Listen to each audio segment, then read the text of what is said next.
नमो नमः छात्रों। प्रिय छात्रों, आज हम संस्कृत व्याकरण का एक महत्वपूर्ण बिंदु है प्रश्न निर्माणम, प्रश्न कैसे बनाए जाए संस्कृत में, इस बिंदु पर चर्चा करेंगे। इंग्लिश में जैसे WH वर्ड होते हैं, वैसे ही संस्कृत में भी किम नाम से जो शब्द होते हैं उनसे प्रश्न बनाए जाते हैं। किसी सामान्य वाक्य को प्रश्न वाक्य बनाने के लिए किम सर्वनाम शब्द प्रयोग में लिए जाते हैं या इनका प्रयोग किया जाता है।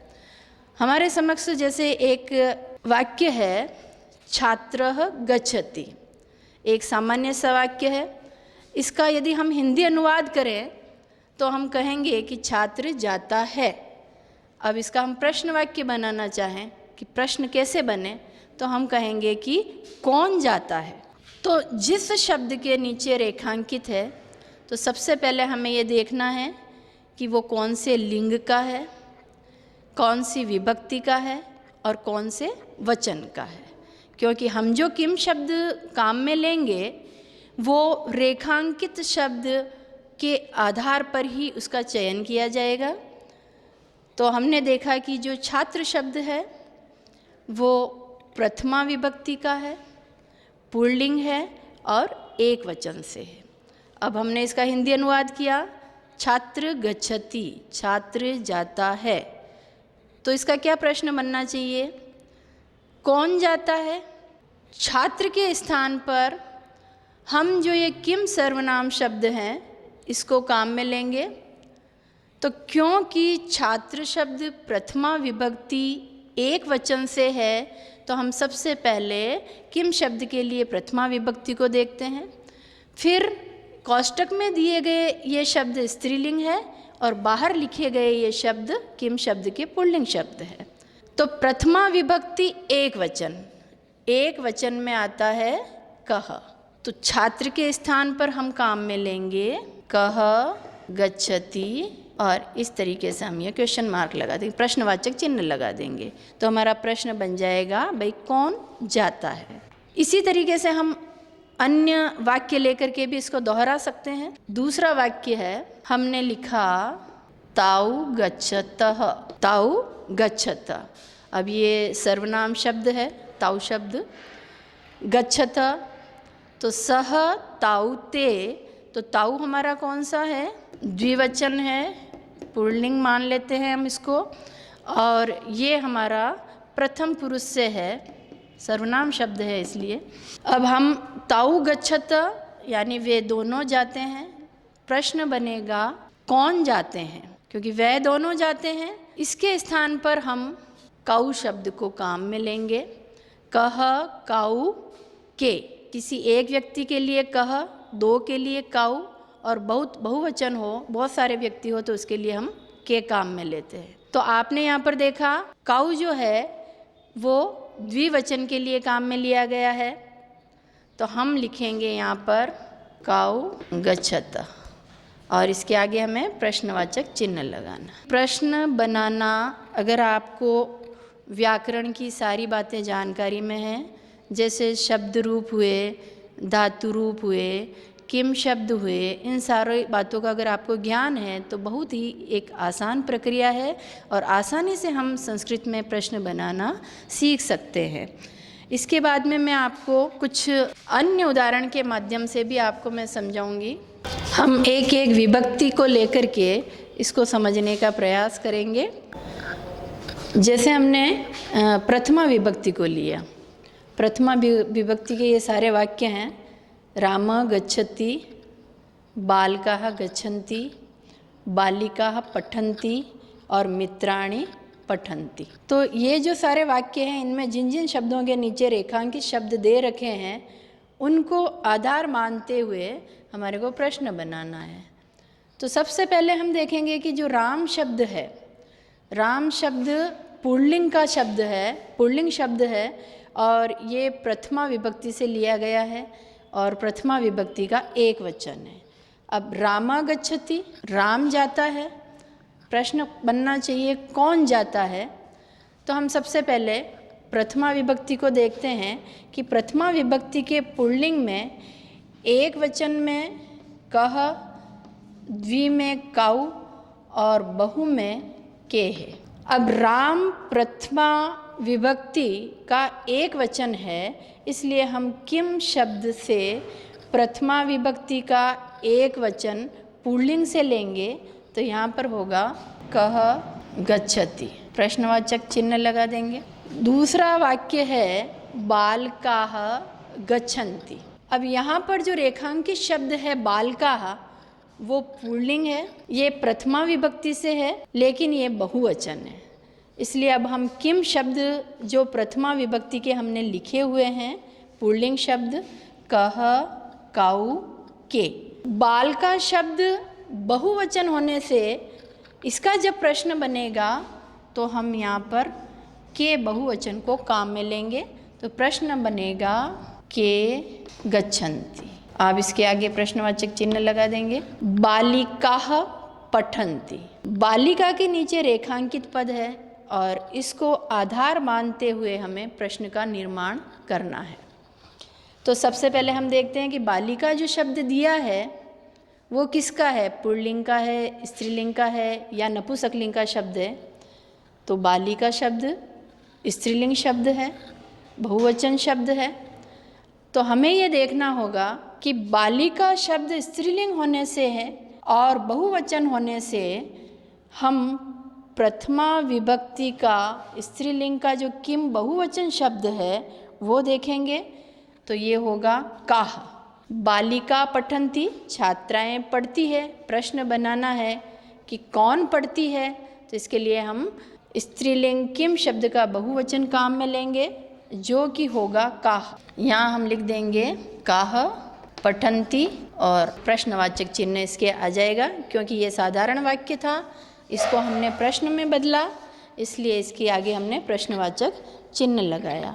मित्राणि पठन्ति, मित्राणि को रेखांकित किया हुआ है। मित्राणि शब्द जो है नपुंसकलिंग से है और प्रथमा विभक्ति का है, इसलिए इस रेखांकित शब्द को आधार मानते हुए हमें यहाँ देखना होगा कि नपुंसकलिंग में केवल दो विभक्तियाँ, पहली तो प्रथमा और दूसरी द्वितीया, वो किम के कानी, किम के कानी इस तरीके से चलती है और तृतीया से लेकर के सप्तमी तक की सारी विभक्तियाँ पुल्लिंग शब्द किम की तरीके से चलेगी, जिसमें कोई बदलाव नहीं होगा।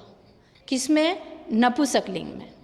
तो यहाँ पर मित्राणि पठन्ति और हम क्योंकि प्रथमा विभक्ति को देख रहे हैं इसलिए इस मित्राणि को आधार मानते हुए हमें प्रश्न बनाना है और मित्राणि शब्द जो है नपुंसकलिंग बहुवचन का होने से हम कानी शब्द को काम में लेंगे रेखांकित के नीचे और इस तरीके से ये प्रश्न बनेगा कानी पठन्ति, कौन पढ़ते हैं, और इसको हम प्रश्नवाचक में बदल देंगे।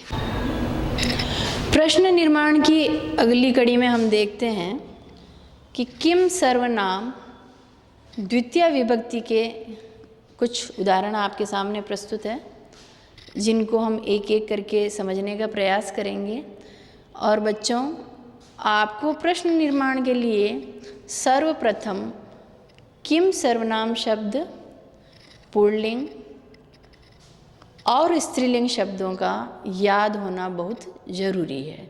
अगर आपको इसका ज्ञान है तो आप आसानी से प्रश्नों का निर्माण कर सकते हैं बिना कठिनाई के। अगर ये शब्द आपको याद नहीं है तो आप इनको एक एक कर याद कर लें, ताकि भविष्य में भी आपको संस्कृत के माध्यम से वाक्य बनाने में या प्रश्न बनाने में किसी प्रकार की कठिनाई का सामना ना करना पड़े। तो सबसे पहले हम इन शब्दों को दोहराएंगे, तत्पश्चात हम द्वितीय विभक्ति के वाक्य देखेंगे। एक वचन, द्विवचन, बहुवचन। कोष्टक से बाहर दिए हुए सारे शब्द पुल्लिंग शब्द है, कोष्टक के भीतर दिए गए सारे शब्द स्त्रीलिंग किम सर्वनाम को संबोधित करते हैं। तो सबसे पहले हम पुल्लिंग को देखेंगे।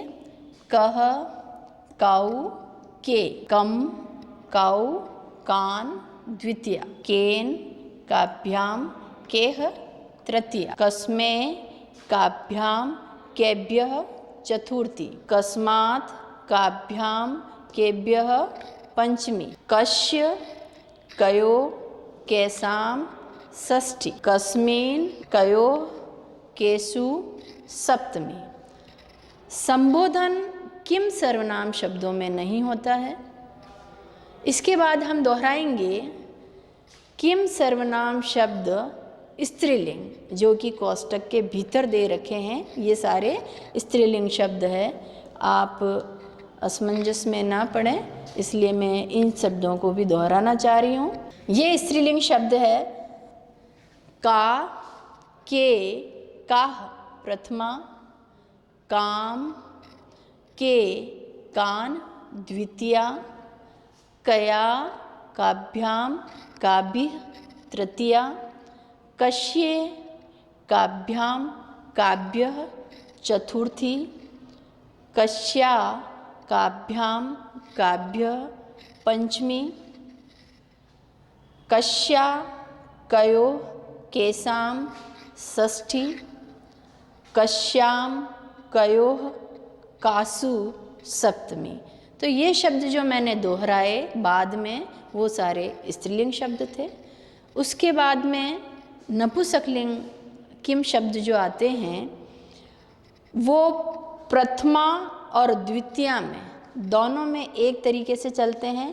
किम के कानी प्रथमा, किम के कानी द्वितीया, और बाद के तृतीया से लेकर के सप्तमी तक के जो शब्द हैं वो कोष्टक से बाहर वाले जो पुल्लिंग शब्द लिखे हुए हैं उनकी भांति चलेंगे।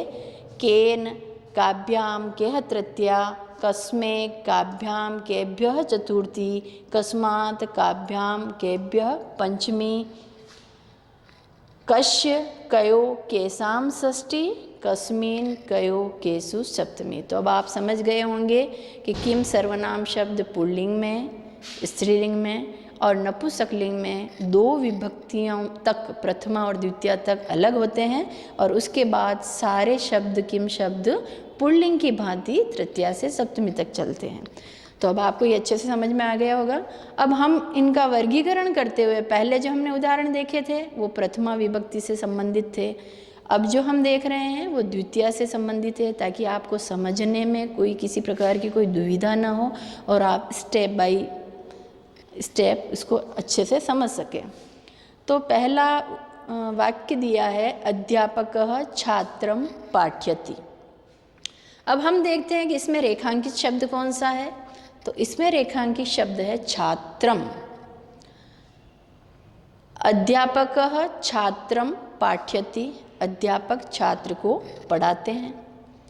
अब अध्यापक किसको पढ़ाते हैं, अगर इसका प्रश्न बनाएं हम तो अध्यापक किसको पढ़ाते हैं, ये तो हिंदी में हुआ, लेकिन क्योंकि संस्कृत में प्रश्न निर्माण में रेखांकित शब्द को या जो कारक से संबंधित प्रश्न का जो शब्द है, हम उसकी विभक्ति, वचन और लिंग को मद्देनजर रखते हुए ही किम सर्वनाम शब्द का चयन करते हैं।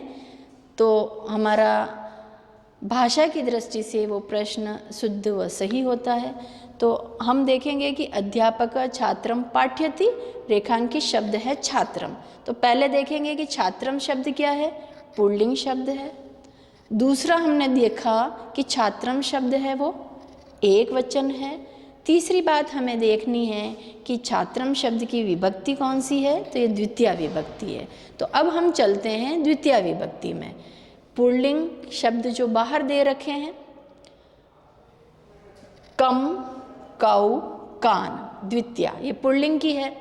हमारा ये शब्द एक वचन का है, तो हम चयन करेंगे कम का और प्रश्न बनाएंगे अध्यापकः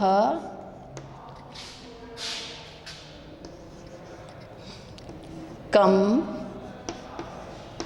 पाठयति।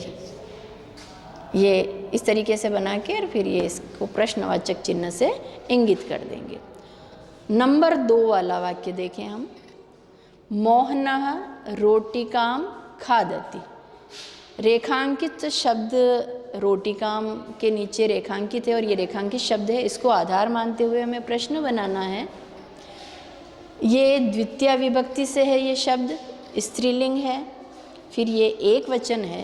तो इसका प्रश्न बनाने के लिए हम कोष्टक के अंदर वाले शब्दों को द्वितीय विभक्ति में देखेंगे। तो कोष्टक के अंदर वाले शब्द हैं काम, के, काह, द्वितीय।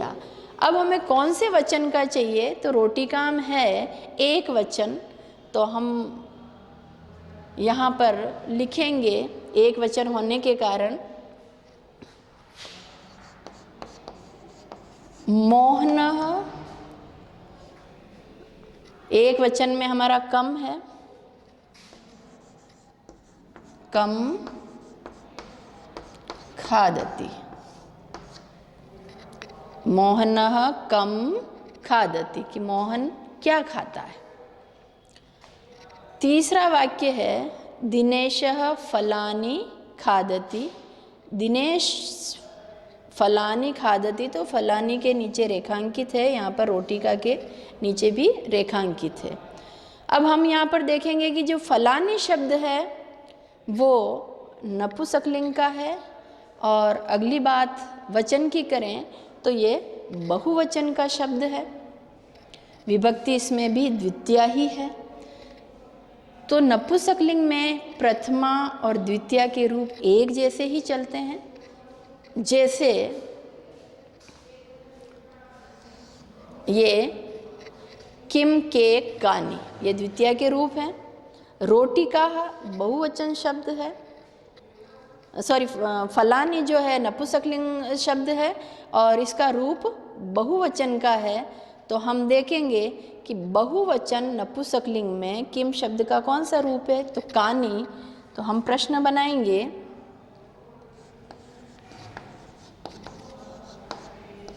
दिनेशः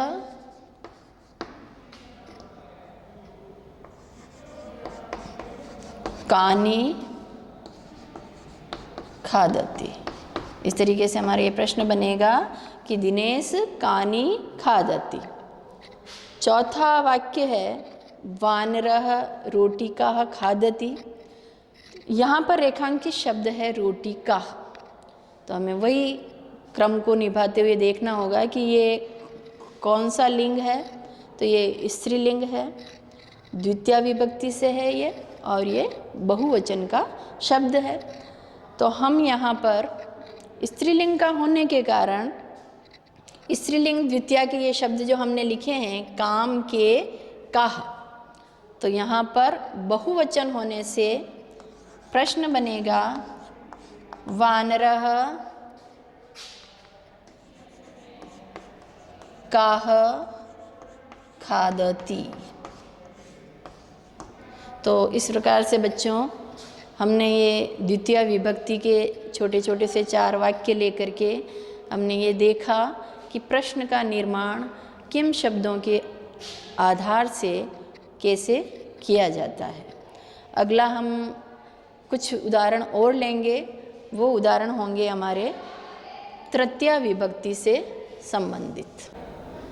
अगले क्रम में हम पढ़ेंगे पुनः प्रश्न निर्माण वाले वाक्य, जो तृतीय विभक्ति को संबोधित करते हुए हम समझेंगे कि किस तरीके से किन शब्दों का हम प्रयोग कर पाते हैं।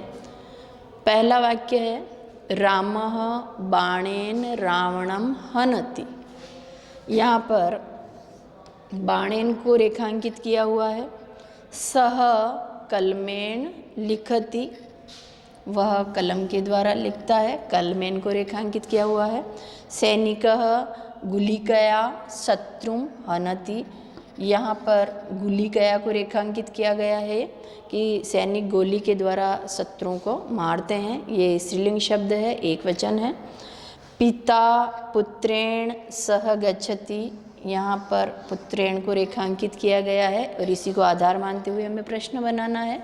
पिता पुत्र के साथ जाता है, पुत्रेण में यहाँ तृतीय विभक्ति है, ये पुल्लिंग शब्द है और एक वचन है। अब आइए छात्रों बच्चों हम देखते हैं कि कैसे इनके हम प्रश्न बनाएं। पहला वाक्य है रामः बाणेन रावणं हनति। राम बाणों के द्वारा, हम यहाँ पर कारक की बात करें तो यहाँ पर करण कारक कार्य कर रहा है और यहाँ पर तृतीय विभक्ति है। तो हमें किम शब्द भी वहीं से लेने होंगे, तृतीया विभक्ति से ही वचन को आधार मानते हुए लेने पड़ेंगे कि कौन से वचन का शब्द है, उसी वचन का हम किम शब्द काम में लेंगे। रामः बाणेन रावणम हन्ति। तो हम सबसे पहले रेखांकित शब्द को देखते हैं कि ये कौन सा शब्द है। तो ये पुल्लिंग शब्द है, फिर ये एक वचन का शब्द है, विभक्ति इसमें तृतीया विभक्ति है। अब बाणेन के स्थान पर हमें जो शब्द काम में लेना होगा, तो सबसे पहले तो हम तृतीया विभक्ति को देखेंगे कि तृतीया विभक्ति में चलते हैं। कोष्टक से बाहर वाले शब्द पुल्लिंग किम शब्द है, और हमारा ये शब्द भी पुल्लिंग भी है और एक वचन भी है। तो हम तृतीया विभक्ति का एक वचन का शब्द है केन, इसको काम में लेते हुए हम प्रश्न का निर्माण करेंगे। तो हम प्रश्न बनेगा हमारा रामः, बाणेन शब्द पुल्लिंग होने के कारण हम केन, एक वचन होने से और पुल्लिंग होने से हम केन शब्द काम में ले रहे हैं। तो यहाँ आएगा रामः केन रावणम हनति, और इसके बाद में हमारा प्रश्नवाचक चिन्ह लग जाएगा और ये हमारा प्रश्न बन जाएगा कि रावण किसके द्वारा राम का हनन करते हैं या किससे मारते हैं। वाक्य नंबर 2 है सह कलमेन लिखति, वह कलम के द्वारा या कलम की सहायता से लिखता है। यहाँ पर जो कलमेन शब्द है यह एक वचन का है, नपुंसकलिंग का है, और क्योंकि ये सारे शब्द तृतीया से सप्तमी तक पुल्लिंग की तरीके से ही चलते हैं, तो इसमें हमें पुल्लिंग शब्दों को देखना होगा कि तृतीया विभक्ति का जो पुल्लिंग शब्द है वह है केन। क्योंकि हमारा ये शब्द भी एक वचन वाला था, इसलिए हम यहाँ से केन लेंगे और प्रश्न बनाएंगे सह केन लिखति, वह किसके द्वारा लिखता है, और यहाँ पर प्रश्नवाचक चिन्ह हम लगा देंगे। तो हमें धीरे धीरे ये समझ में आ रहा है कि ये जो किम शब्द अब तक जो हम पढ़ रहे थे, कह कौ किए कम कौ कान केन का अभ्याम, तो इनको प्रयोग में कैसे लाया जाता है या इनकी सहायता से प्रश्न कैसे बनाया जाता है। अगला वाक्य है तीसरा, सैनिकः गुलिकया शत्रुम हनति। सैनिक जो है गोलियों के माध्यम से, गोलियों के द्वारा शत्रुओं को नष्ट करते हैं। रेखांकित शब्द है गुलिकया, तो हम इस रेखांकित शब्द गुलिकया को काम में लेंगे। तो हम देखते हैं कि जो ये गुलिकया शब्द जो है वो स्त्रीलिंग शब्द है, एक वचन का शब्द है और तृतीया विभक्ति का शब्द है। तो यहाँ पर हम किम शब्द जो काम में लेंगे वो तृतीया विभक्ति, एक वचन और स्त्रीलिंग का काम में लेंगे। तो अब स्त्रीलिंग के जो सारे शब्द हैं वो कोष्टक में जो दिए हुए हैं ब्रैकेट में वो हैं शब्द। तो यहाँ पर हम इस्तेमाल करेंगे या जो शब्द यूज़ करेंगे या काम में लेंगे वो शब्द होगा कया। तो यहाँ प्रश्न बनेगा सैनिकः, कया का मतलब होता है किसके द्वारा, शत्रुम हन्ति, शत्रुओं का नाश करते हैं। और इस तरीके से यहाँ पर हम प्रश्नवाचक चिन्ह लगा देंगे, ये हमारा प्रश्न बन जाएगा। पिता पुत्रेण सह गच्छति, पिता पुत्र के साथ जाता है। हिंदी में हम देखें तो इसका प्रश्न क्या बनेगा कि पिता किसके साथ जाता है। यहाँ पर पुत्रेण के नीचे रेखांकित है, इसको रेखांकित किया गया है पुत्रेण शब्द को। तो सबसे पहले हम देखते हैं कि पुत्रेण जो शब्द है वो पुल्लिंग शब्द है और एक वचन का शब्द है। अब हम यहाँ पर पुल्लिंग शब्द देखते हैं तो ये पुल्लिंग और एक वचन केन है। इसका प्रश्न बनाएंगे हम, पिता केन सह गच्छति, पिता किसके साथ जाता है, और ये इस तरीके से प्रश्नवाचक चिन्ह लगा देंगे और ये हमारे प्रश्न सारे आपके सामने तृतीया विभक्ति के जितने भी किम शब्द है उनको हमने उपयोग करते हुए प्रश्न का निर्माण किया। तो मुझे आशा है आपको अच्छे से समझ में आ रहा होगा। यहाँ करवाने के बाद आप कुछ वाक्य घर पर भी अभ्यास के तौर पर करें, तो आपको जहाँ कुछ कमी रहेगी तो वो आपको पता चलेगा कि कहाँ हमारे से गलती हो रही है, कहाँ कोई चीज़ समझ में नहीं आ रही है। लेकिन मेरा आपसे आग्रह है कि आप प्रश्न निर्माण की प्रक्रिया को सीखें, उसके साथ ही या उससे पहले इन शब्दों को अच्छे से याद कर लें, किम शब्दों को, ताकि आपको प्रश्न बनाने में आसानी रहेगी और कहीं कोई त्रुटि होने की संभावना इसमें नहीं रहेगी।